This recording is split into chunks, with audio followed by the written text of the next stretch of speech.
Have you ever been hurt so deeply by someone and then watched them walk away like nothing happened? No apology, no explanation, just silence. And that silence, it's loud. It echoes in your mind at night. It makes you replay every moment, every word, every mistake. You start asking questions that have no answers. What did I do wrong? Why did they change? Did they ever even care? You don't just feel pain, you feel confusion. And confusion is heavier than pain, because pain can be faced. But confusion traps you in a loop.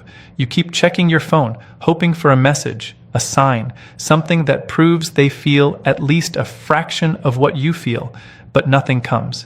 And slowly, that hope starts turning into frustration, then into self-doubt. And here's the truth most people don't say out loud. It's not just that they hurt you, it's that they hurt you and didn't even acknowledge it. That's what breaks you. Because when someone apologizes even a little, it gives your mind closure. It tells you, yes, it mattered. But when they stay silent, it feels like your pain meant nothing. And that's where the real struggle begins. You're stuck between two choices: let go without closure, or hold on and keep hurting. And most people choose the second one, not because they're weak, but because they're human. You want answers. You want accountability. You want that moment where they look at you and say, I'm sorry, I know I hurt you. But instead, you get distance. And the more distance they create, the closer you try to get. You send that message, then another, then maybe one more, just to clear things up. You try to stay calm, you try to act normal, but inside, everything is collapsing. Because deep down, you're not just asking for an apology. You're asking for validation. You want to know that what you felt was real, that the connection wasn't one-sided, that you didn't imagine everything. And when that validation doesn't come, your mind starts turning against you. Maybe you were too much. Maybe you expected too much. Maybe you pushed them away. And just like that, you start blaming yourself for someone else's inability to face emotions. This is where most people lose themselves. They chase harder. They try to fix things that they didn't break. They lower their standards just to keep a connection alive. They accept silence because they're afraid of losing the person completely. But here's the part that hurts the most. The more you chase them for an apology, the further they seem to go. It feels unfair. It feels backwards. It feels like the more you care, the less they do. And that contradiction, it confuses your mind even more. Because in a healthy world, effort brings people closer. But in this situation, effort seems to push them away. So you try different approaches. You stay quiet for a while, hoping they'll notice. You come back softer, hoping they'll open up. You try to explain your feelings in the most perfect way possible, thinking maybe they'll finally understand, but nothing changes. And now it's not just about them anymore. It's about you. Your energy feels drained. Your confidence starts dropping. You begin to question your worth, all because someone couldn't give you a simple apology. Let that sink in. A simple apology, not a grand gesture, not a big effort, just acknowledgement. But even that feels impossible to get. And this is where most people give up, or worse, settle. They tell themselves, maybe I don't need an apology. They pretend it doesn't matter. They suppress their feelings just to move on faster. But the truth is that it does matter, because it's not about the words, I'm sorry. It's about respect. It's about emotional responsibility. It's about being seen. And when you're not seen, you feel invisible. Now, here's something important you need to understand. Not everyone processes emotions the way you do. Some people don't run toward difficult conversations. They run away from them, not because they don't feel anything, but because they feel too much and don't know how to handle it. These are the people who disappear when things get real, who avoid uncomfortable emotions, who shut down instead of opening up. And if you've been dealing with someone like this, you already know how exhausting it can be. It feels like you're the only one trying, the only one feeling, the only one fighting for clarity, while they stay distant, cold, unreachable. But what if everything you've been doing to get that apology is actually the reason you're not getting it? What if the way you're reacting is pushing them deeper into silence? And what if there's a completely different approach, one that doesn't require you to beg, chase, or lose your self-respect? Because here's the promise. If you stay till the end, you're going to understand exactly what makes an avoidant person finally feel the weight of their actions. and what silently pushes them toward apologizing without you forcing it, not by changing them, but by changing how you show up. And once you see this shift clearly, you will never look at this situation the same way again. What you're about to understand now will change the way you see their silence forever. Because up to this point, it felt personal. It felt like they chose to ignore you, like they made a decision to not care. But the reality is more complex. And once you see it clearly, your emotions start shifting from confusion to awareness. An avoidant person does not respond to pressure the way you expect. When emotions rise, when tension builds, when conversations demand honesty, they don't move closer. They step back, not slowly, not carefully, instantly. It's not a strategy, it's a reflex. Their mind is wired to associate emotional intensity with discomfort. So when you express pain, when you ask questions, when you try to talk things through, they don't feel connection. They feel weight. And the moment they feel that weight, their system goes into protection mode. They withdraw. Now think about what usually happens after they pull away. You notice the distance. You feel the shift. Something inside you gets triggered. And naturally, you try to fix it. You reach out. You try to understand. You want clarity. You want resolution. But from their perspective, that effort doesn't look like love. It looks like pressure. Every message feels like an expectation. Every attempt to talk feels like a demand they are not ready to meet. Every emotional expression feels like something they have to respond to, but don't know how. So instead of facing it, they escape it. This is where the cycle begins. The more they pull back, the more intense your response becomes. And the more intense your response becomes, the deeper they retreat. It turns into a loop that feeds itself. You move forward, they move away, you try harder, they shut down more. And without realizing it, both of you are reacting from completely different emotional worlds. You're seeking connection, they're seeking relief. That's why nothing aligns. You might think silence will make them realize your value, but if it's mixed with emotional pressure before or after, it doesn't land the way you expect. It still feels overwhelming to them. And here's the hardest truth to accept. They are not ignoring you to punish you. They are avoiding you to protect themselves from emotions they cannot regulate. This doesn't make their actions right, but it explains their behavior. Because when someone lacks emotional tools, they don't communicate. They disappear. They don't process feelings in real time. They delay them. They suppress them. They distract themselves until the intensity fades. So while you're sitting there feeling everything at once, they are doing everything they can to feel nothing at all. And that difference creates a painful imbalance. You're present with your emotions. They're running from theirs. Now imagine what happens when you keep trying to bring them back into that emotional space. It doesn't pull them closer. It pushes them further into avoidance. Because in their mind, being around you starts to feel like stepping into something they cannot control. Something that demands vulnerability. Something that exposes them. And exposure is exactly what they fear. So they delay responses. They give short replies. Or sometimes they disappear completely. Not because they forgot you, but because engaging feels heavier than staying silent. And every time they choose silence, it reinforces the pattern. They learn that distance reduces discomfort, so they keep choosing it. Now here's where your role becomes important. If your reactions continue to match their withdrawals, the cycle never breaks. If every time they step back, you step forward with more intensity, the pattern stays alive. And slowly, without noticing, you start losing control of your own emotional state. Your mood depends on their response. Your peace depends on their attention. Your confidence depends on their validation. That's a dangerous place to be, because now it's no longer about what they did. It's about what their absence is doing to you, and this is exactly why chasing an apology never works with someone like this. Because the more you try to get it, the more they associate you with pressure, not peace. And human psychology always moves toward what feels safe, not what feels intense. So if your presence starts to feel overwhelming, they will avoid it, no matter how much they once cared. Let that sink in deeply. It's not about how strong your feelings are. It's about how those feelings are experienced by the other person. And right now, they are experiencing them as something they cannot handle. That's why your words don't reach them. That's why your efforts don't change them. That's why your pain doesn't move them the way you expect. Because they are not in a state to receive it. So the real question is not why aren't they apologizing? The real question is, what pattern is keeping them emotionally distant? And once you identify that pattern, everything becomes clearer. Because the answer is not in doing more.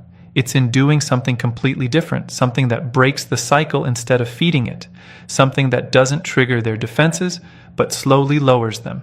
And that shift is what you're about to discover next. Now that you see the pattern clearly, everything begins to change. Because once you understand that your usual reactions are feeding the distance, you gain something powerful: control over your next move. And this is where most people make a mistake.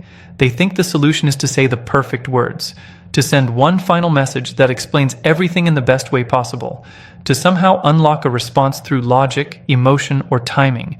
But that approach keeps you inside the same cycle, because you're still trying to reach them in a way that activates their defenses. The real shift is not in what you say, it's in what you stop doing. You stop trying to force a reaction. You stop trying to fix their silence. You stop trying to make them understand your feelings when they are not ready to face their own. This is not about playing games. This is about stepping out of a dynamic that has been draining you. You begin by pulling your energy back, not halfway, not temporarily, completely. That means no checking in, no subtle messages, no indirect attempts to get their attention, no emotional signals hidden inside casual conversations. You create real space. At first, this feels uncomfortable. Your mind will resist it. You will feel the urge to reach out, to break the silence, to do something, anything, just to feel connected again. But this discomfort is not a sign that you are doing something wrong. It's a sign that you are breaking a habit, because for so long, your focus has been on them, their actions, their responses, their absence. And now for the first time, that focus is being redirected back to you. And this is where your power starts returning. When you remove your constant presence, something important happens on the other side. The environment changes.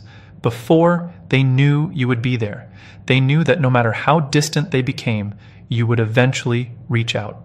You would reopen the connection. You would keep the door open. That certainty allowed them to stay comfortable in their avoidance. But now, that certainty is gone. And uncertainty creates awareness. They begin to notice the difference, not instantly, not dramatically, but gradually. The silence you create is not the same as the silence they used before. Their silence was an escape. Yours is a boundary. And boundaries feel different. They carry weight. They carry meaning. They signal that something has shifted. Now their mind starts asking questions it didn't ask before. Why is there no message? Why did the pattern suddenly stop? Why does it feel like something is missing? This is the moment where curiosity begins.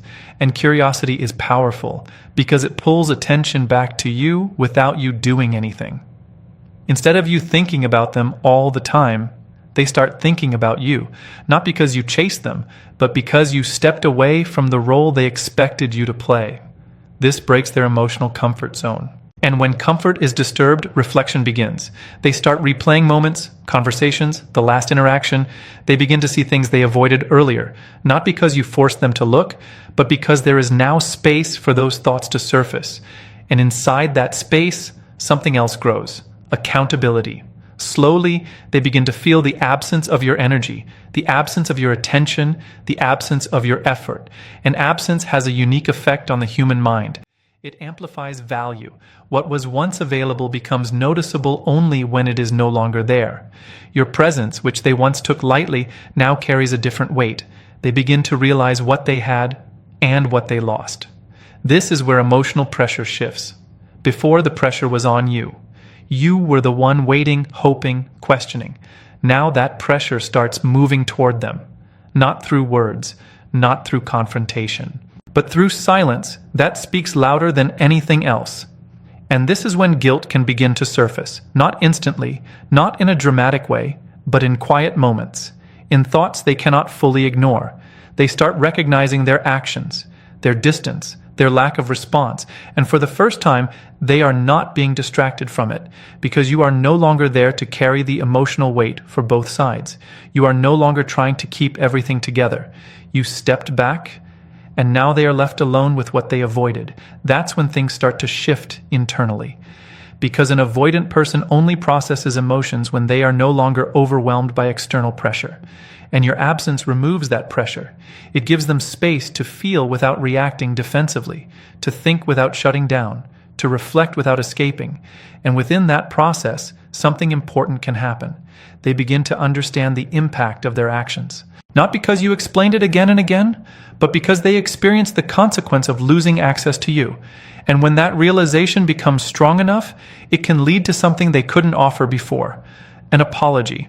Not forced, not demanded, but felt. Because now it comes from awareness, not pressure. And that changes everything. And then, the moment you once waited for finally arrives. A message appears. A name you know too well shows up again. Maybe it's simple, maybe it's careful, maybe it feels a little unsure, but it's there. After all that silence, they reach out. At first, your heart reacts faster than your mind. There is a rush of emotion, a mix of relief, curiosity, and something deeper you can't fully explain. Part of you feels validated, part of you feels cautious, and another part of you wants to forget everything and go back to how things were. This is the most important moment of the entire journey, not when they return, but how you respond when they do, because if nothing changes in you, everything will repeat itself. Understand this clearly. Their return does not automatically mean growth. It does not guarantee awareness. It does not prove that they have fully changed. It only means one thing. Something inside them moved enough to come back. Now, the next step depends on you. Most people lose their power here. They get so focused on the return that they forget the reason they stepped away in the first place. They respond instantly. They open up completely. They give the same level of access they used to give without checking if anything is different. And slowly, the same pattern begins again. But this time, you do something different. You pause, not to play games, not to create distance for the sake of control, but to stay grounded in who you have become during that time apart. You don't react from emotion, you respond from awareness. Your energy is calm, your words are simple. Your tone is steady. There is no urgency in your behavior, no need to rush, no need to prove anything, because now your self-worth is not tied to their attention, and that changes everything. If they express regret, you don't immediately accept it without understanding it. You listen, you observe, you notice whether their words carry depth or just convenience, because an apology is not just about saying sorry, it's about recognition. Do they understand what they did? Do they take responsibility without shifting blame? Do they show awareness of how their actions affected you? These questions matter more than the apology itself. And for the first time, you are not desperate for answers. You are evaluating them. That shift is powerful because now the dynamic is balanced. You are no longer the one trying to hold everything together. You are standing in your own space, allowing them to meet you there. Or not. And if they truly feel the weight of what happened, their behavior will show it. Not through big promises, but through small, consistent actions. Respect, effort, presence, things that were missing before. But here is something you must not forget. Even if they come back with genuine feelings, it does not erase what happened. You are allowed to remember. You are allowed to take your time. You are allowed to protect your peace. Because growth is not just about giving chances. It's about choosing what aligns with your value. If you feel that nothing has changed, you don't need to hold on just because they returned. If their actions still create confusion, you don't need to stay just because they said the right words. You are not here to fix someone who is not ready. You are here to build a connection that feels safe, clear, and real. And if that cannot be created, walking away is not a loss, it's a decision. A decision to stop settling for less than what you deserve. Now think about how far you've come. At one point, you were waiting for a message, hoping for a sign, questioning your worth because someone couldn't face their own emotions. Now, you stand in a completely different place. You understand the pattern. You broke the cycle. You took your power back. And whether they came back or not, you are no longer the same person.